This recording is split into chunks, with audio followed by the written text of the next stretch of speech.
प्यारे बच्चों, सुप्रभात। आज हम शुरू करते हैं बाजार दर्शन पाठ का अगला पार्ट। इसमें यहाँ से शुरू करेंगे। शून्य होने का अधिकार। शून्य होने का अधिकार बस परमात्मा का है, जो सनातन भाव से संपूर्ण है, से सब अपूर्ण है। अपूर्ण माने अधूरा। इससे मन बंद नहीं रह सकता। सब इच्छाओं का निरोध कर लोगे, यह झूठ है। और अगर इच्छा निरोध स्तपह का ऐसा ही नकारात्मक अर्थ हो तो वह तप झूठ है। वैसे तप की राह रेगिस्तान को जाती होगी, मोक्ष की राह वह नहीं है। यानी कि इच्छाओं पे हमें नियंत्रण करना चाहिए, उनको जबरदस्ती दबाना नहीं चाहिए, मारना नहीं चाहिए। ठाठ देकर मन को बंद कर रखना जड़ता है। लोभ का यह जीतना नहीं है कि जहाँ लोभ होता है यानी मन में वहाँ नकार हो, यह तो लोभ की ही जीत है और आदमी की हार है। आँख अपनी फोड़ डाली तब लोभनीय के दर्शन से बचे तो क्या हुआ? ऐसे क्या लोभ मिट जाएगा? और कौन कहता है कि आँख फूटने पर रूप दिखना बंद हो जाएगा? क्या आँख बंद करके ही हम सपने नहीं लेते हैं, और वे सपने क्या चैन भंग नहीं करते हैं? इससे मन को बंद कर डालने की कोशिश तो अच्छी नहीं, वह अकार्थ है। यह तो हठ वाला योग है। शायद हठ ही हठ है। हठ माने जिद, योग नहीं है। इससे मन कृश भले ही हो जाए और पीला और अशक्त जैसे विद्वानों का ज्ञान, वह मुक्त ऐसे नहीं होता। इससे वह व्यापक की जगह संकीर्ण और विराट की जगह शूद्र माने होता है छोटा, शूद्र होता है। इसलिए उसका रोम रोम मूंद कर बंद तो मन को करना नहीं चाहिए। वह मन पूर्ण कब है? हम में तो पूर्णता होती तो परमात्मा से अभिन्न हम महाशून्य ही न होते। अपूर्ण है, इसी से हम हैं। सच्चा ज्ञान सदा इसी अपूर्णता के बोध को हम में गहरा करता है। सच्चा कर्म सदा इस अपूर्णता की स्वीकृति के साथ होता है। अतः उपाय कोई वही हो सकता है जो बलात् मन को रोकने को न कहे, जो मन को भी इसलिए सुने क्योंकि वह अप्रयोजनीय रूप में हमें नहीं प्राप्त हुआ है। हाँ, मनमाने पन की छूट मन को न हो, क्योंकि वह अखिल का अंग है, खुद कुल नहीं है। पड़ोस में एक महानुभाव रहते हैं जिनको लोग भगतजी कहते हैं, चूर्ण बेचते हैं। यह काम करते जाने उन्हें कितने वर्ष हो गए, लेकिन किसी एक दिन चूर्ण से उन्होंने 6 आने पैसे से ज्यादा नहीं कमाए। चूर्ण उनका आसपास सरनाम है। सरनाम आता प्रसिद्ध, और खुद खूब लोकप्रिय हैं। कहीं व्यवसाय का गुर पकड़ लेते और उस पर चलते तो आज खुशहाल क्या मालामाल होते। क्या कुछ उनके पास न होता? इधर 10 वर्षों से मैं देख रहा हूँ, उनका चूर्ण हाथों हाथ बिक जाता है, पर वह न उसे थोक देते हैं न व्यापारियों को बेचते हैं। पेशगी ऑर्डर कोई नहीं लेते। पेशगी होता है अग्रिम राशि यानी एडवांस पैसे देना, ऐसा वो कुछ नहीं करते हैं। किसी से नहीं लेते हैं। बंदे वक्त पर बंदा होता निश्चित।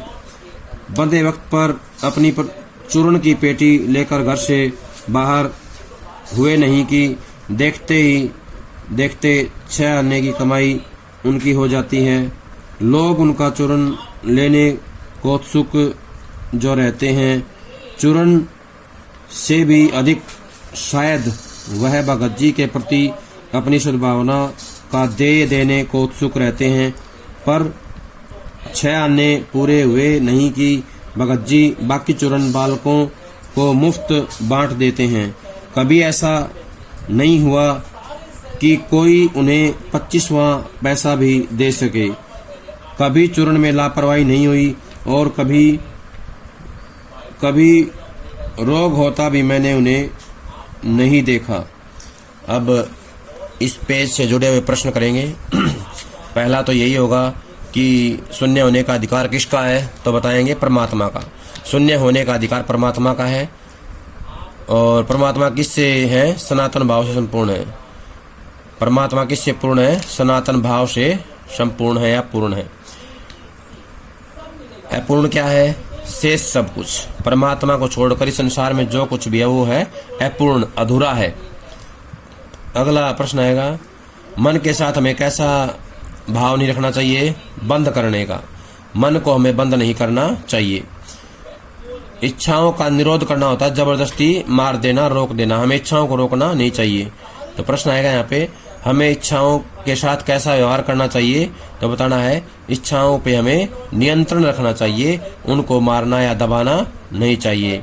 और इच्छाओं को दबाना या मारना क्या होता है? झूठ होता है, दिखावा होता है, वो तप नहीं होता है। तप की राह कहाँ जाती है? रेगिस्तान को। तप की राह रेगिस्तान को जाती है। तप की राह कहाँ नहीं जाती? मोक्ष की ओर। मोक्ष की राह जो है तप की राह नहीं है। जो ये इच्छा निरोध तप है जो कहा गया है, ये जो तप है मोक्ष की ओर नहीं लेके जाता है। ठाठ देखकर मन को बंद करना जड़ता है। तो यहाँ आएगा ठाठ देखकर मन को बंद करना क्या है? जड़ता। जड़ता है ये। लोभ का ये जीतना नहीं। और मन को जबरदस्ती बंद करना क्या है? लोभ का जीतना नहीं है। लोभ का जीतना नहीं है।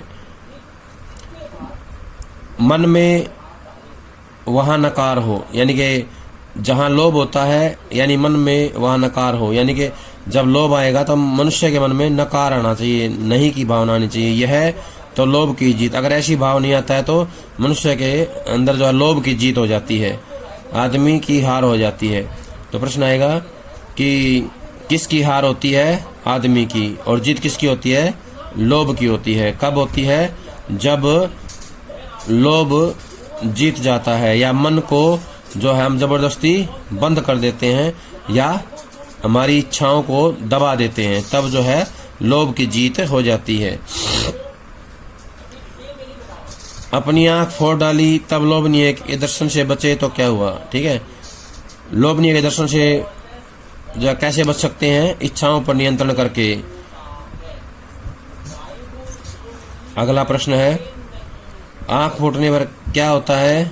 रूप दिखाई देता है। क्या नहीं होता? रूप दिखाई देना बंद नहीं होता। आंख फूटने पर भी जो है रूप दिखता है और वो दिखाई देना बंद नहीं होता। यहाँ प्रश्न आएगा, आंख फूटने पर भी क्या दिखता है? रूप दिखता है। क्या बंद नहीं होता? रूप दिखना बंद नहीं होता है। आंख बंद क्या करते हैं हम? सपने देखते हैं या सपने लेते हैं। आंख बंद करके ही हम क्या है? सपने लेते हैं। सपने हमें आंख बंद करने के बाद ही आते हैं, ये जो है कहा गया है। मन को बंद कर डालने की कोशिश क्या है? बेकार है, व्यर्थ है। अकारत होता है बिना काम का। ये जो मन को जबरदस्ती बंद करने का काम है ये अकारत है, बेकार है, व्यर्थ है और बिना काम वाला हठ है। हठ वाला योग है। इसमें योग तो कहीं बचता नहीं है, हठ ही हठ होता है। तो हठ ही हठ किसको कहा गया है? अकार्थ हठ वाले योग को। अकार्थ हठ वाला योग क्या है? मन को बंद कर डालने की कोशिश जो है ये क्या है?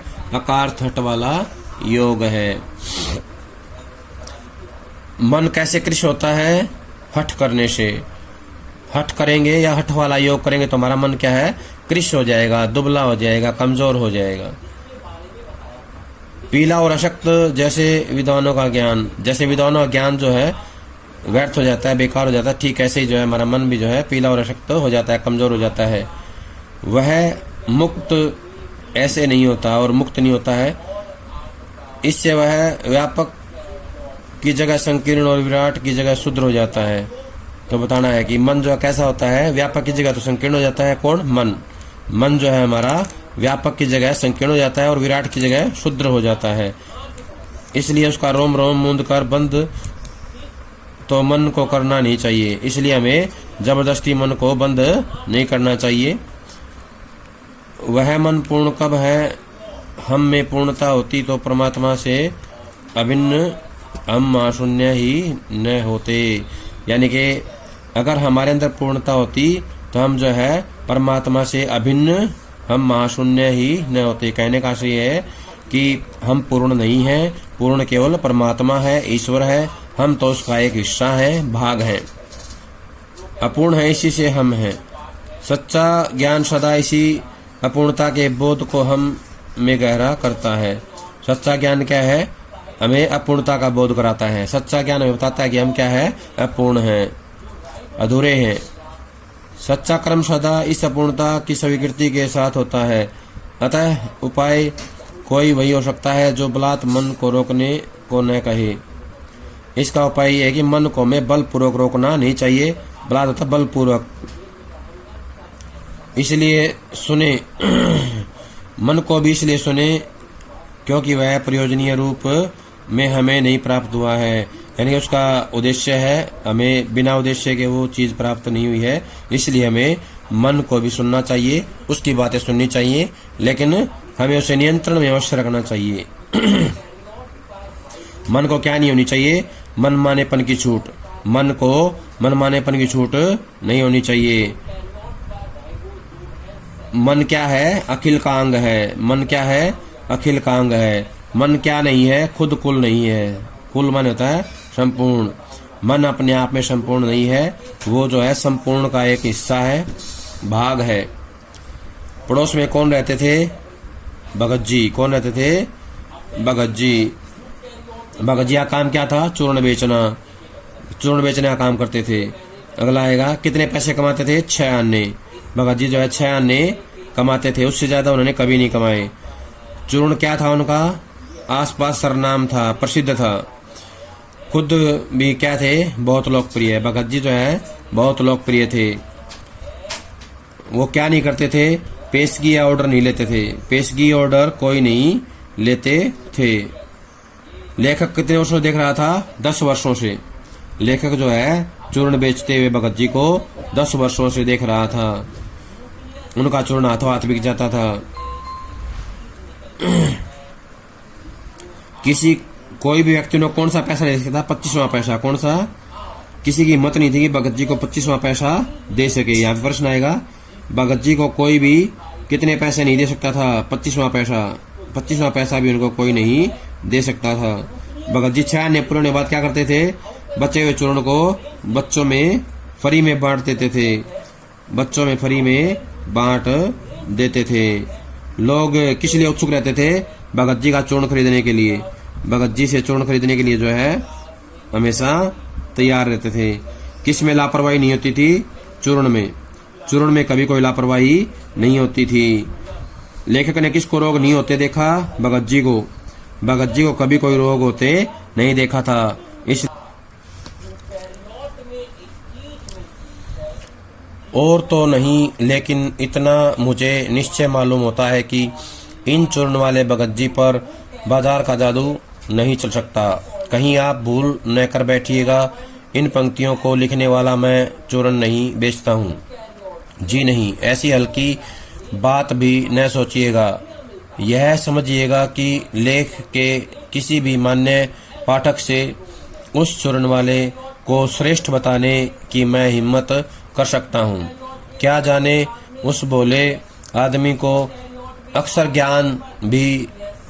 ज्ञान तक भी है या नहीं, और बड़ी बातें तो उसे मालूम क्या होंगी, और हम आप न जाने कितनी बड़ी बड़ी बातें जानते हैं। इससे यह तो हो सकता है कि वह चूर्ण वाला भगत जी हम लोगों के सामने एकदम नाचीज माने होता है, जिसका कोई मूल्य नहीं है, मूल्यहीन या जिसका मूल्य नहीं है। नाचीज आदमी हो, नाचीज माने छोटा भी होता है। लेकिन आप पाठकों की विद्वान श्रेणी का सदस्य होकर भी मैं यह स्वीकार नहीं करना चाहता हूँ कि उस अपदार्थ प्राणी को वह प्राप्त है जो हम में से बहुत कम को शायद प्राप्त हो। अपदार्थ होता है छोटा या जिसकी कोई कीमत नहीं है। उस पर बाजार का जादू वार नहीं कर पाता। माल बिछा रहता है और उसका मन अडिग रहता है, पैसा उससे आगे होकर भीख मांगता है कि मुझे लो, लेकिन उसके मन में पैसे पर दया नहीं समाती। वह निर्मम व्यक्ति पैसे को अपने आहत होता है घायल गौरव में बिलखता ही छोड़ देता है। ऐसे आदमी के आगे क्या पैसे की व्यंग्य शक्ति कुछ भी चली होगी? क्या वह शक्ति कुंठित रहकर शैलज ही न हो जाती होगी? पैसे की व्यंग्य शक्ति की सुनिए, वह दारुण है, दारुणता कठोर। मैं पैदल चल रहा हूँ कि पास ही धूल उड़ाती निकल गई मोटर का मतलब मोटरसाइकिल। वह क्या निकली मेरे कलेजे को कौंधती एक कठिन व्यंग्य की लीक ही आर से पार हो गई। कलेजा होता है हृदय, कौंधती माने होता है गूंजती हुई या हृदय को कंपाती हुई। कठिन होता है बहुत ही दुष्कर। व्यंग्य होता है हमारे जीवन में कटाक्ष। लीक होता है परंपरा, यानी कि उस मोटर बाइक ने हमारे हृदय में क्या कर दिया, एक व्यंग्य पैदा कर दिया। जैसे किसी ने आंख में उंगली देकर दिखा दिया हो कि देखो उसका नाम है मोटर और तुम उससे वंचित हो। यह मुझे अपनी ऐसी विडंबना मालूम होती है कि बस पूछिए नहीं। मैं सोचने को तो आता हूँ कि हाय ये ही माँ बाप रह गए थे जिनके यहाँ मैं जन्म लेने को था। क्यों न मैं मोटर वालों के यहाँ हुआ। उस व्यंग्य में इतनी शक्ति है कि जरा में मुझे अपने सगों मानता अपने संबंधियों से या परिवार वालों के प्रति कृतघ्न कर सकती है। कृतघ्न होता है उपकार को न मानने वाला। लेकिन क्या लोक वैभव की यह व्यंग्य शक्ति उस चूर्ण वाले या किंचित कर होता है अर्थहीन या तुच्छ मनुष्य के आगे चूर चूर होकर ही नहीं रह जाती? चूर चूर क्यों कहो पानी पानी। तो वह क्या बल है जो इस तीखे व्यंग्य के आगे ही अजय ही नहीं रहता, बल्कि मानो उस व्यंग्य की क्रूरता को ही पिघला देता है। उस बल को नाम जो दो, पर वह निश्चय उस तल की वस्तु नहीं है जहाँ पर संसारी वैभव फलता फूलता है। वह कुछ अपरता अन्य जाति का तत्व है। लोग स्पिरिचुअल कहते हैं। स्पिरिचुअल होता है आध्यात्मिक, आत्मिक, धार्मिक, नैतिक कहते हैं। मुझे योग्यता नहीं कि मैं उन शब्दों में अंतर देखूं और प्रतिपादन करूं। मुझे शब्द से सरोकार नहीं, मैं विद्वान नहीं कि शब्दों पर अटकूं। लेकिन इतना तो है कि जहां तृष्णा है बटोर लेने की स्पृहा होता है इच्छा। बटोरना माने इकट्ठा करना, तृष्णा माने इच्छा। वहां उस बल का बीज नहीं है, बल्कि यदि उसी बल को सच्चा बल मानकर बात की जाए तो कहना होगा कि संचय की तृष्णा और वैभव की चाह में व्यक्ति की निर्बलता ही प्रमाणित होती है। तो इससे जुड़े हुए प्रश्न देखें। पहला प्रश्न तो यही आएगा कि किसके ऊपर बाजार का जादू नहीं चलता, तो आएगा भगत जी। किसके ऊपर बाजार का जादू नहीं चलता? भगत जी के ऊपर नहीं चलता है। अगला प्रश्न है कि इन पंक्तियों में लेखक ने किसका वर्णन किया है? भगत जी का। भगत जी क्या काम करते हैं? चूर्ण बेचने का काम करते हैं। और भगत जी क्या नहीं है? लेखक के जानकार नहीं है। और लेखक क्या नहीं काम नहीं करते? चूर्ण बेचने का। लेखक क्या काम नहीं करते? चूर्ण बेचने का काम नहीं करते हैं। लेखक किसको श्रेष्ठ बताना नहीं चाहता? भगत जी को। श्रेष्ठ किसको बताता है? पाठक को, पढ़ने वालों को, जिसके पास बुद्धि होती है उनको श्रेष्ठ बताता है। भोला भाला किसे कहा गया है? भगत जी को। अक्षर ज्ञान है या नहीं, किसके बारे में बात की गई है? भगत जी के बारे में। भगत जी को अक्षर ज्ञान है या नहीं, इसके बारे में लेखक को बिल्कुल भी मालूम नहीं है। बड़ी बड़ी बातों के बारे में किसको मालूम नहीं है? भगत जी को। अगला प्रश्न आएगा यहाँ पर, नाचीज किसके लिए प्रयोग किया गया है? भगत जी के लिए। भगत हम लोगों के सामने एकदम नाचीज, यानी कि उसका ज्यादा महत्व नहीं है। क्यों है भगत जी नाचीज? क्योंकि पाठक जो है बुद्धिमान होते हैं, श्रेष्ठ होते हैं। अपदार्थ प्राणी को वह प्राप्त है। अपदार्थ प्राणी किसके लिए प्रयोग किया गया है? भगत जी के लिए। अपदार्थ प्राणी शब्द का प्रयोग भगत जी के लिए किया गया है। बाजार का जादू किस पर वार नहीं कर पाता? भगत जी पर। माल बिछा रहता है और उसका मन अडिग रहता है। मन किसका अडिग रहता है? भगत जी का। माल कहाँ बिछा रहता है? बाजार में। बाजार में सामान बिछा के रखते हैं। पैसा किसके आगे जो है भीख मांगता है? भगत जी के आगे। किसके मन में दया नहीं आती? भगत जी के मन में। किसके प्रति? बाजार में बिछे सामान के प्रति। निर्मम व्यक्ति किसके लिए प्रयोग किया गया है? भगत जी के लिए किया गया है। आहत गर्व से बिलखता होकर छोड़ देता है? बाजार को छोड़ देता है। आहत गर्व से बिलखता हुआ बाजार को छोड़ करके आगे चला जाता है। किसके सामने व्यंग्य शक्ति काम नहीं करती? पैसे की व्यंग्य शक्ति भगत जी के सामने काम नहीं करती है। अगला प्रश्न आएगा कि पैसे की जो व्यंग्य शक्ति है उसके अधीन होकर या वो कितनी कठोर होती है इसके बारे में कब पता चलता है? जब हमारे पास से कोई मोटर बाइक धूल उड़ाती चली जाती है। कोई मोटर जाती है धूल उड़ाती हुई तो वो क्या करती है? वो हमारे मन में जो है पैसे की व्यंग्य शक्ति का प्रभाव डालती है। वह हमारे कलेजे को कौंधती हुई कठिन व्यंग्य की लीक ही आर से पार हो गई। कहने का आशय है कि वो हमारे कलेजे को चीरती हुई चली जाती है और हमारे मन में व्यंग्य की शक्ति का प्रहार करती है। आंखों में उंगली देकर क्या दिखा दिया? Motor bike. क्या दिखा दिया? मोटर को दिखा दिया। मोटर को देखकर हमारे मन में क्या आया? हम उससे वंचित हैं। अगला प्रश्न आएगा कि मोटर बाइक देख करके व्यक्ति को किसके प्रति कृतज्ञ बना दिया? माता पिता के। माता पिता के प्रति जो कृतज्ञ बना दिया उसने। माता पिता का कोई महत्व उसके सामने नहीं रह गया और वो अपने माँ बाप को कोसने लगता है। अगला है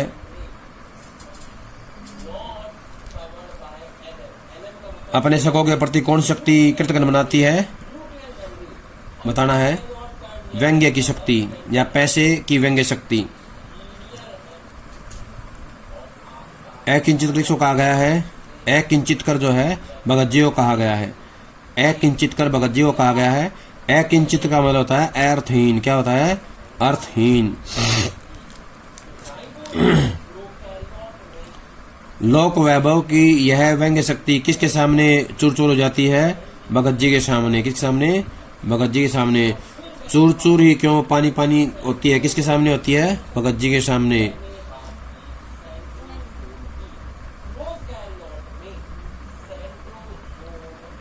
कौन व्यंग्य क्रूरता पिघला देता है? भगत जी। कौन पिघला देता है? भगत जी। तीखे व्यंग्य के आगे भी अजय रहता है। कौन? भगत जी रहते हैं अजय। एक बल था उसका नाम जो है क्या था? उसको जो है कोई भी नाम दिया जा सकता था। जैसे आध्यात्मिक भी कहा जा सकता है इसको। अपर जाति का तत्व भी कहा जाता है। पर माने अन्य। अपर जाति का तत्व किसे कहा गया है? अपर जाति का तत्व जो है लेखक भगत जी को देख करके जो बात सोचता है उसके मन में जो ताकत का एहसास होता है, जो बल का एहसास होता है, उसको जो है अपर जाति का तत्व कहा गया है। और इसको लोग स्पिरिचुअल भी कहते हैं। स्पिरिचुअल होता है आध्यात्मिक। स्पिरिचुअल आध्यात्मिक होता है। इसमें आत्मिक, धार्मिक और नैतिक भी इसको कहा गया है। योग्यता किसमें नहीं है शब्दों में अटकने की? लेखक में। लेखक में योग्यता नहीं है कि वो अंतर देखे, प्रतिपादन करे। शब्द से कोई सरोकार नहीं है किसका? लेखक का। मैं विद्वान नहीं शब्दों पर अटकूं, ये किसने कहा है? लेखक ने कहा है। जहां तृष्णा है वहां बटोरने की स्पृहा है। तो प्रश्न आएगा जहां तृष्णा है वहां क्या है? बटोर रखने की स्पृहा। क्या है? बटोर रखने की स्पृहा। किसका बीज नहीं है? बल का। वहां पर किसका बीज नहीं है? बल का बीज नहीं है। संचय की तृष्णा और वैभव की चाह व्यक्ति को क्या बनाती है? निर्बल। संचय की तृष्णा और वैभव की चाह में व्यक्ति क्या हो जाता है? निर्बल प्रमाणित होता है। उसके अंदर निर्बलता का प्रयास हो जाता है। प्यारे बच्चों, सभी का बहुत बहुत धन्यवाद। ये थी हमारी जो है पाठ नंबर 2 का दूसरा पार्ट। सभी इसको याद कर ले जब तक अगला पार्ट आता है। इसी के साथ सभी का बहुत बहुत धन्यवाद।